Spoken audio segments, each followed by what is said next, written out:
하나님께서 우리에게 주시는 말씀은 마태복음 3장 1절에서 12절 말씀입니다. 마태복음 3장 1절에서 12절 말씀으로 제 성경으로는 신약성경 3페이지에서 4페이지 정도 있습니다. 제가 한 절, 여러분이 한 절, 마지막 12절을 함께 읽도록 하겠습니다. 그때에 세례 요한이 이르러 유대 광야에서 전파하여 말하되 그는 선지자 이사야를 통하여 말씀하신 자라 일렀으되 광야에 외치는 자의 소리가 있어 이르되 너희는 주의 길을 준비하라 그가 오실 길을 곧게 하라 하였느니라.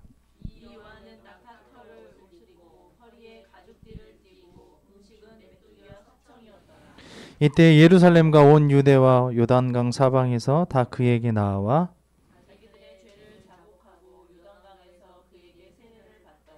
요한이 많은 바리새인들과 사두개인들이 세례 베푸는 데로 오는 것을 보고 이르되 독사의 자식들아 누가 너희를 가르쳐 임박한 진노를 피하라 하더냐. 속으로 아브라함이 우리 조상이라고 생각하지 말라. 내가 너희에게 이르노니 하나님이 능히 이 돌들로도 아브라함의 자손이 되게 하시리라.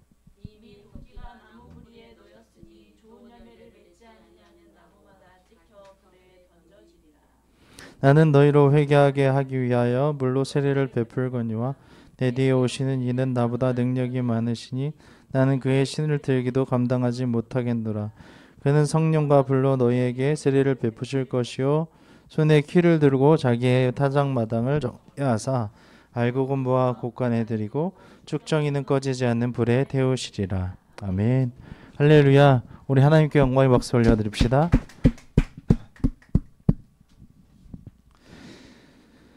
그 나무가 얼마나 건강한지는 또한 그 나무가 얼마나 쓸모 있는지는 자라는 환경을 보아서도 알 수 있지만 떡잎부터 알 수 있다고 하지만 무엇을 보면 알 수 있냐면 열매를 보면 알 수 있습니다. 사람의 인생도 마찬가지죠. 그 사람이 어떻게 살아오느냐, 그 사람이 어떠한 삶을 살아가느냐는 그 사람의 열매를 보면 알 수 있다는 것입니다. 열매는 과정이 선해야 좋은 열매가 나옵니다. 좋은 과정을 통하여 좋은 열매가 나옵니다. 오늘 하나님께서는 우리에게 회개에 합당한 열매를 맺으라고 하시는데 그 열매가 무엇인지 오늘 말씀을 통해서 살펴보도록 하겠습니다. 오늘 살펴보는 마태복음 3장 1절에서 12절까지의 말씀을 통해서 하나님 나라의 도래, 하나님께서 이 땅에 오시는 그 나라의 임하심을 준비하는 회개의 메시지와 세례 요한의 사역을 묵상합니다. 오늘 우리가 살펴볼 이 마태복음 3장의 이야기는 진정으로 우리 삶을 변화시키는 놀라운 소식입니다. 그리고 하나님 나라의 임하심을 우리에게 선포하는 것입니다. 세례 요한이 등장하는데요. 세례 요한은 광야에서 외치는 자의 소리로서 임박한 천국을 준비하기 위해 회개를 촉구하고 있습니다. 그의 메시지와 사역을 통해서 우리는 어떻게 하나님 나라를 맞이할 준비를 해야 하는지 깨닫기를 주님의 이름으로 축원합니다. 아멘.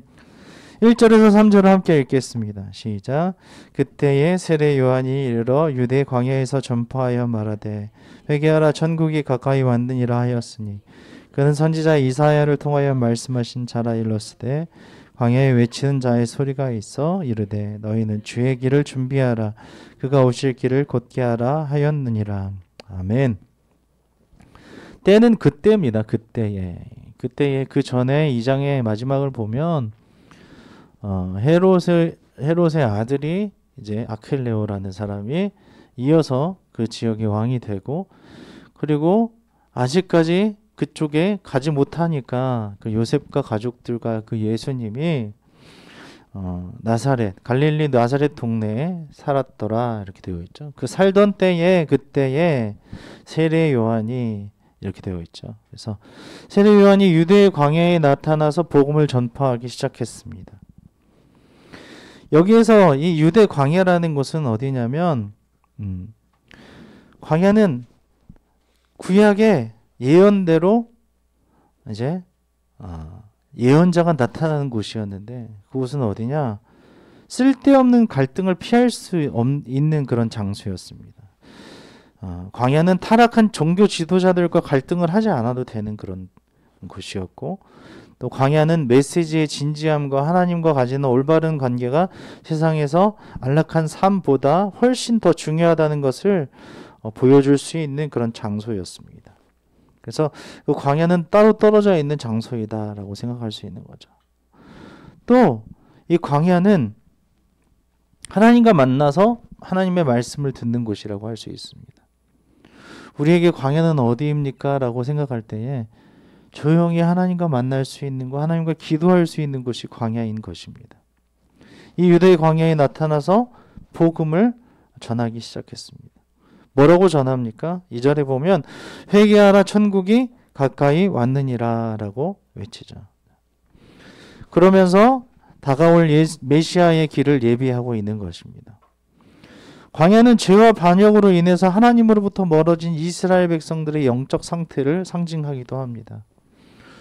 세례 요한이 광야에서 사역한 것은 하나님께서 당신의 백성을 다시 부르시고 회복시키려는 그런 계획을 정말 확실하게 보여주시는 것입니다. 또한 세례 요한은 3절에 보면 선지자 이사야의 말씀을 이렇게 성취하는 그런 인물이었습니다. 이사야는요, 광야에 외치는 자의 소리여 이르되 너희는 주의 길을 준비하라 그의 오실 길을 예비하며 백성들에게 회개를 촉구하라고, 주님의 오실 길을 곧게 하라고 예언하고 있었습니다. 세례 요한은 이 예언대로 주의 길을 예비하고 백성들에게 회개를 촉구하고 죄를 자백하는 자들에게 세례를 베푸는 사람이었던 것입니다. 그의 사역은 마치 왕의 행차를 앞두고 그 길을 평탄하게 하고 장애물을 제거하는 그런 사람들의 그런 일과 같았다는 것입니다.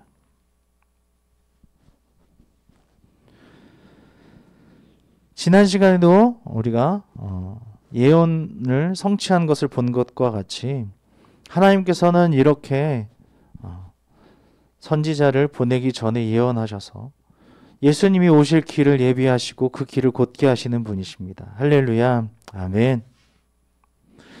그 하나님을 바라보며 우리가 살아가는 우리가 되기를 소원합니다. 4절부터 6절을 함께 읽겠습니다. 이 요한은 낙타털을 옷을 입고 허리에 가죽띠를 띠고 음식은 메뚜기와 석청이었더라. 이때 예루살렘과 온 유대와 요단강 사방에서 다 그에게 나와 자기들의 죄를 자복하고 요단강에서 그에게 세례를 받더니. 아멘. 세례 요한의 모습을 한번 보십시오. 세례 요한은 지금 낙타털 옷을 입고 허리에 가죽띠를 띠고 메뚜기와 석청을 먹는 그런 금욕적인 삶을 사는 것을 우리가 볼 수 있습니다. 여기서 말하는 석청은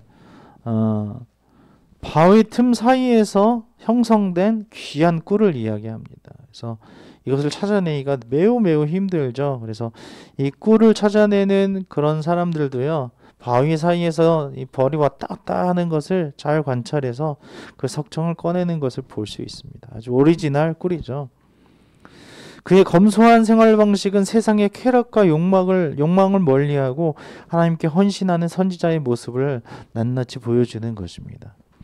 예루살렘과 온 유대와 요단강 사방에서 많은 사람들이 그에게 나와서 자신들의 죄를 자백하고 요단강에서 세례를 받는 것을 우리가 볼 수 있습니다. 그들의 회개는 진심이었으며 다가올 하나님 나라를 맞이할 준비를 하는 겸손한 태도를 보여주는 것입니다. 여기서 세례라는 것은요, 그 당시에 주인을 바꾸는 의식이었습니다.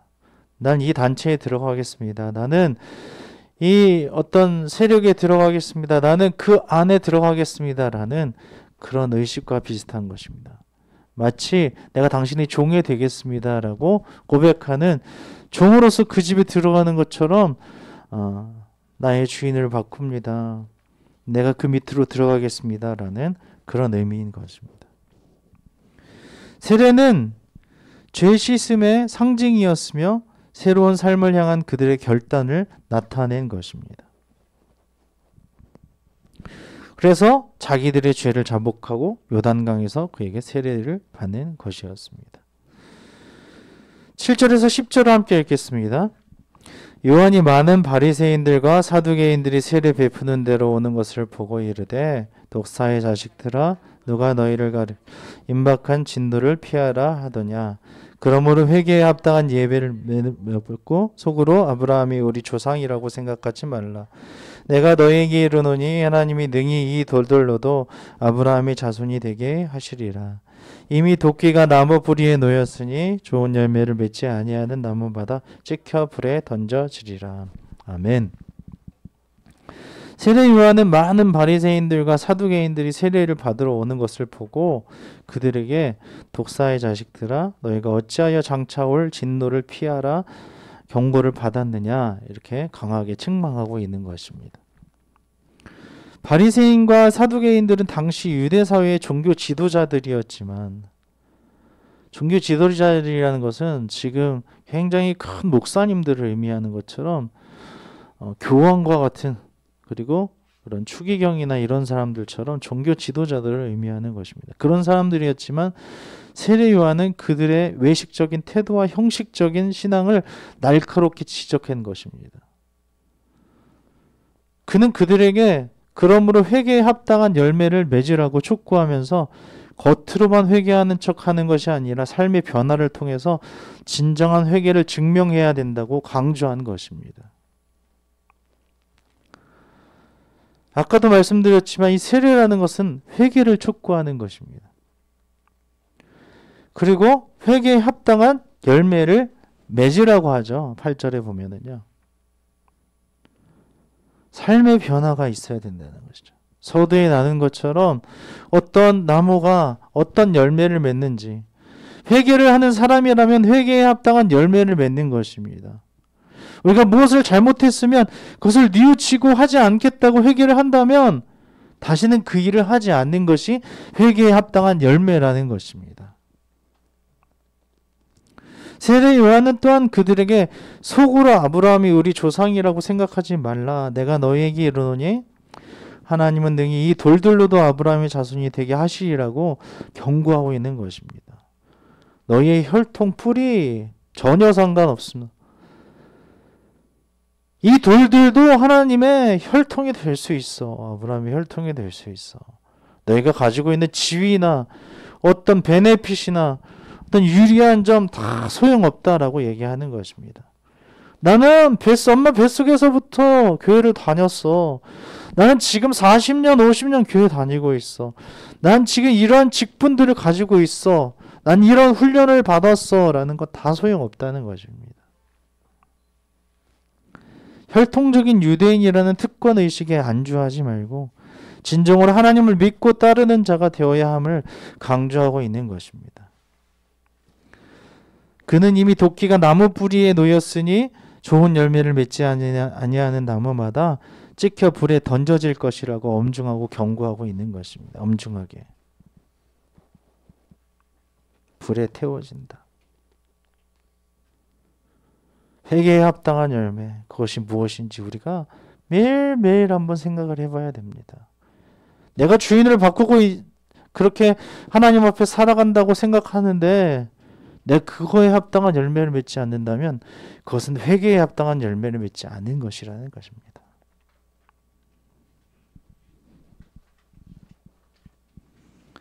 (11절에서 12절을) 함께 읽겠습니다. 나는 너희로 회개하게 하기 위하여 물로 세례를 베풀거니와 내 뒤에 오시는 이는 나보다 능력이 많으시니 나는 그의 신을 들기도 감당하지 못하겠노라. 그는 성령과 불로 너희에게 세례를 베푸실 것이요 손에 키를 들고 자기의 타작마장을 덩하게 하사 알곡은 모아 곳간에 들이고 죽정이는 꺼지지 않는 불에 태우시리라. 아멘. 사랑하는 성도 여러분, 세례 요한은 물로 세례를 베풀지만 자기 뒤에 오시는 분은 나보다 능력이 많으시다고 증거했습니다. 그는 나는 너희에게 회개하게 하기 위하여 물로 세례를 베풀지만 내 뒤에 오시는 이는 나보다 능력이 많으시니 나는 그의 신발 들기도 감당하지 못하겠다.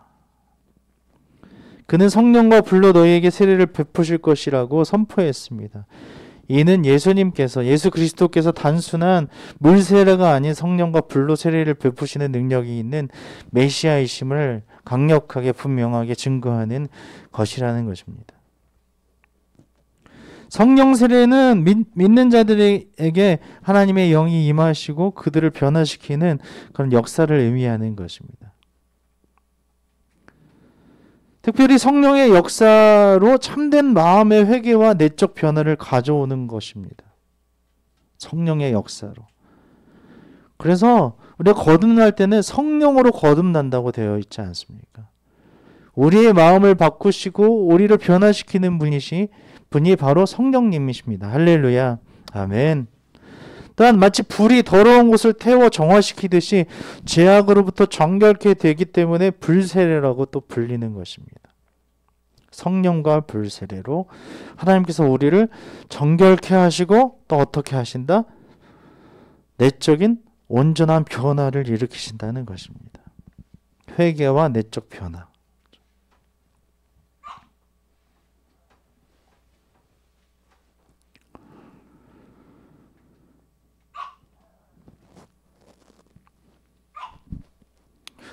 그래서 성령 세례는 믿는 자들에게 하나님의 영이 임하시고 그들을 변화시키는 역사를 의미하고, 불세례는 죄와 불순물을 정결케 하시는 심판의 의미를 내포하고 있는 것이죠.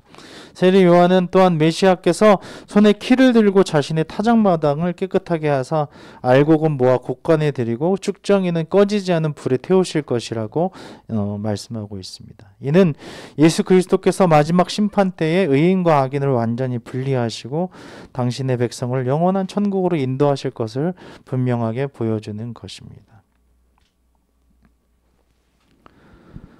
우리가 어떻게 살아야 할까요?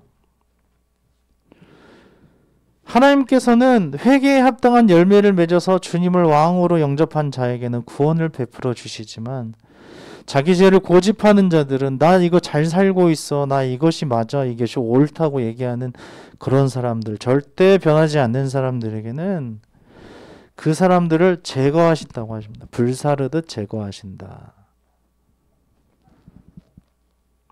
이사야 말씀 1장 25절 31절에 나와 있어요. 죄에서 돌이켜서 하나님을 향하여 생명의 열매를 맺지 못하는 자는 뿌리채 잘려나가서 버림받는다는 것입니다. 버림받는다는 것, 나와 상관이 없다는 것, 그것이 하나님께서 우리에게 말씀하시는 메시지예요. 우리는 생명의 말씀을 받아서 그 말씀을 믿어 근본적인 변화를 받아 생명의 열매를 많이 맺는 삶을 사시기를 우리 주님의 이름으로 축원합니다. 아멘.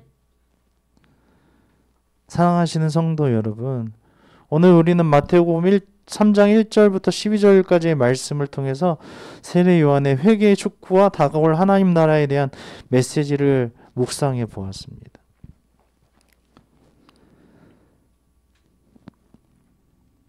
광야에서 외치는 세례 요한의 사역은 예수 그리스도께서 이 땅에 오셔서 구원 역사를 시작하실 것을 알리는 중요한 준비였습니다. 그리고 그 길을 곧게 하는 일이었다는 것입니다.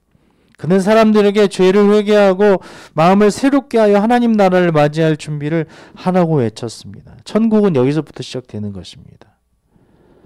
회개하라, 천국이 가까이 왔느니라. 회개에서부터 천국은 시작됩니다. 할렐루야. 아멘. 회개라는 것은 무엇입니까?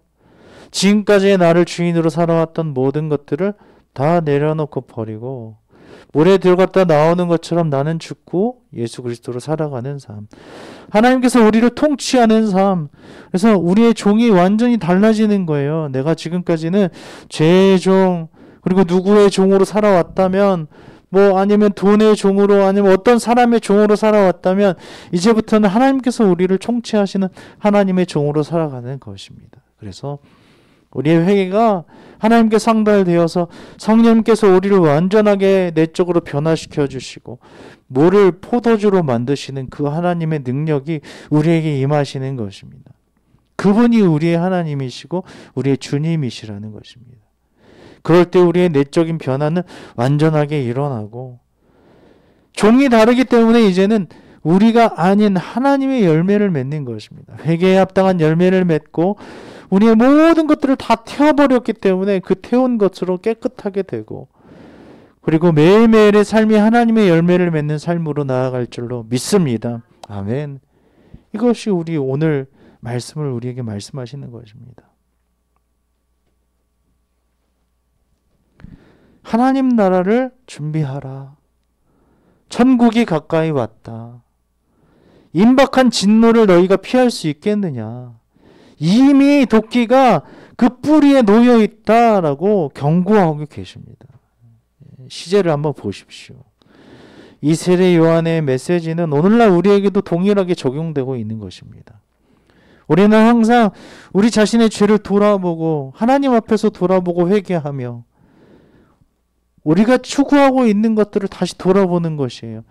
우리의 주인이 무엇인지, 내가 누구 밑에서 살아가고 있는지, 하나님 나라를 소망하는 마음으로 살아가야 하는 것입니다. 형식적인 그런 신앙을 버리고 진정으로 하나님을 사랑하고 이웃을 사랑하는 그런 삶을 살아가시기를 바랍니다. 예수 그리스도께서 성령과 불로 세례를 베푸실 때, 그리고 우리가 진정 그리스도를 영접할 때, 우리 죄를 자복하고 회개하며 그렇게 살아갈 때 우리는 하나님의 공로로 죄에서 깨끗하게 되고 하나님의 자녀로서 새로운 삶을 살아가게 될 줄로 믿습니다. 아멘. 다시 오시는 주님을 기다리며 우리 모두 세례 요한의 외침에 귀를 기울여서 회개에 합당한 열매를 맺고 하나님 나라를 기쁨으로 맞이하는 복된 성도들이 다 되시기를 주님의 이름으로 간절히 축원합니다. 아멘.